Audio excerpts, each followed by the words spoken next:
Can you hear me? Yeah.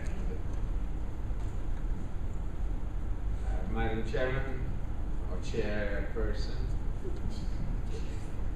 members of the head table, men, distinguished guests, conference participants. Good morning again. I could not have introduced myself better,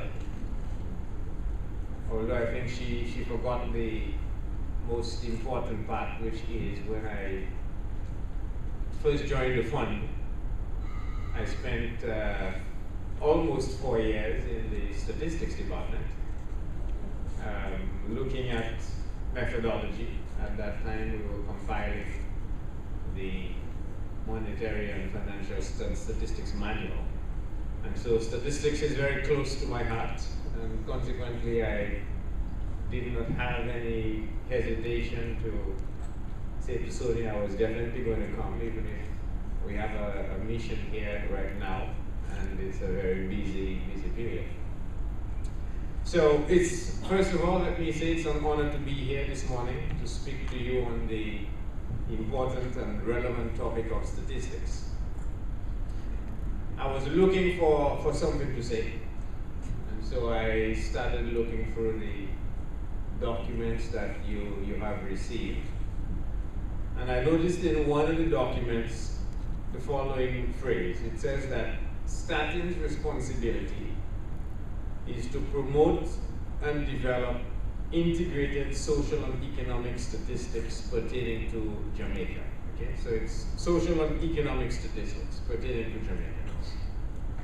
The document also goes on to make a separate point, but linked, that the development plan for Jamaica, popularly known as Vision 2030, will drive the production and dissemination of baseline statistics required for the monitoring and evaluation of the achievements under the plan. Okay, so I proceeded then to check what exactly does Vision 2030 say they need to do, and it has the following. It envisions a stable macroeconomy, an enabling business environment, strong infrastructure, energy security and efficiency, international competitive industries, and a technologically enabled society. So between the production of social and economic statistics, providing the benchmark for Vision 2030 and the objectives that Vision 2030 is supposed to meet, the immediate question that came to mind is, how do statistics facilitate the monitoring and evaluation of those outcomes, since that is what it's supposed to do? So I think before I answer this question, it's important first to note that what you typically have is what I call a decision circle. And that decision circle includes 3 things. There's the recording and compilation of data. Then there's the analysis of these data that have been recorded and compiled. And there's the use of these analyses in the decision-making process. And of course, after decisions are made, then that eventually generates more records, which are then compiled and obviously analyzed and form the foundation of more decisions. So the question really is, which of those are we talking about here? And we are talking principally, I think, about the recording and compiling process as the first part of that decision tree. And the message I want to leave with you, which I'm going to elaborate upon, is the following. The recording and compilation of data is as important, and some would argue even the most important, as the 2 other aspects of the circle that I just mentioned. What this would imply is that we need to pay as much attention to the statistics that are being produced as to the analysis of these statistics, which is a totally separate and different field of study, and the decisions that are based on those statistics and analyses that are actually undertaken. And I only need to remind you of a phrase I'm sure you all know: garbage in, garbage out. if you don't compile good statistics, no matter how great a rocket scientist you are, no matter how brilliant a decision maker you are going to get it totally wrong. So if anyone tells you that your work is second rate, third rate, somewhere at the bottom of the pile, I wanted to really bring it back to the front, that you as compilers, as the producers of the data that's used, have an extremely, extremely important role to play in terms of the entire process of that decision tree, from the recording through the analysis onto the usage in terms of the making of decisions. So if we go back to the desired outcomes in Vision 2030, ultimately those outcomes are going to be a reflection of the decisions that are taken by institutional units in the domestic economy and the rest of the world. Because those decisions are going to be based on available information, then it means that the timely production and dissemination of statistics in Jamaica will be vital for the proper execution of all the desired mandates in Vision 2030. Therefore, the success of this workshop, and equally importantly, the utilization of the lessons that you learn during the next couple of days, will in effect become a key component of the Vision 2030 plan, because without the data, there will not be the basis on which these decisions will be taken to materialize the 2030 plan. So, statistics, we can argue, are widely used by researchers, corporations, and households.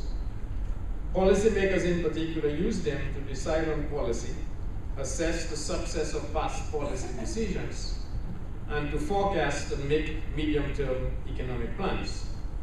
Some even suggest that there is a correlation between the advanced use of statistics and the country's economic development.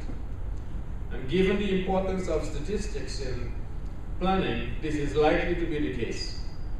However, in what follows, I will focus on recording and compilation of economic statistics, but the argument can be easily well generalized to other than economic statistics, and for example, health statistics, or I would even argue environmental statistics. They all basically would fall under the same argument. So to begin with, what exactly do we mean by economic statistics? Now, at its most basic level, a level that I think we can all understand, the compilation of statistics is like reassembling a giant picture from a zillion bits. I mean, all of us who played puzzles as kids understand when you're trying to put a picture together, you literally take the many, many pieces and try to make a picture out of it. So that's exactly, in my mind, what statistics is. The bits are the transactions that institutional units actually undertake in a market economy. By combining similar bits, or ones that fit together, we can view a part of the picture. For example, we'll call that government statistics. But to get the whole picture, we need to be able to match where the chunks of the pictures mesh. For example, the links between the fiscal and the monetary, or between the balance of payments and the monetary accounts. Needless to say, if the joining points are not mirror images of each other, we will not be able to join them and create the whole picture. The only way you will get the little pieces of that puzzle to fit is if the outward contour of one piece is exactly the reverse contour of the other piece. And that's an important principle, because when we talk about linkages in statistics, you need to be able to ensure that the image of an account in the monetary has to match its counterpart in the fiscal. And if the two numbers don't match, then your system is no longer a consistent one, and consequently the picture that you're trying to put together will not hold. So how do we actually translate that concept into a world of statistics? That picture is captured in the system of national accounts. As indicated earlier, statistics is the gathering of information for conceptualizing, analyzing, and making decisions. How do we generate statistics? The system of national accounts, and that's 1993, and the 2008 revision, provides an integrated and consistent framework for the measurement of a market economy.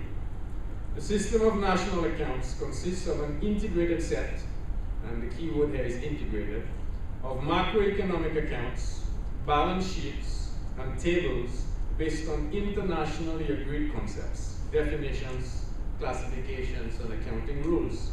Just like we talked about our puzzle, where you can think of a color code, and if you were to put all the colors together, you start to see the beginning of a picture.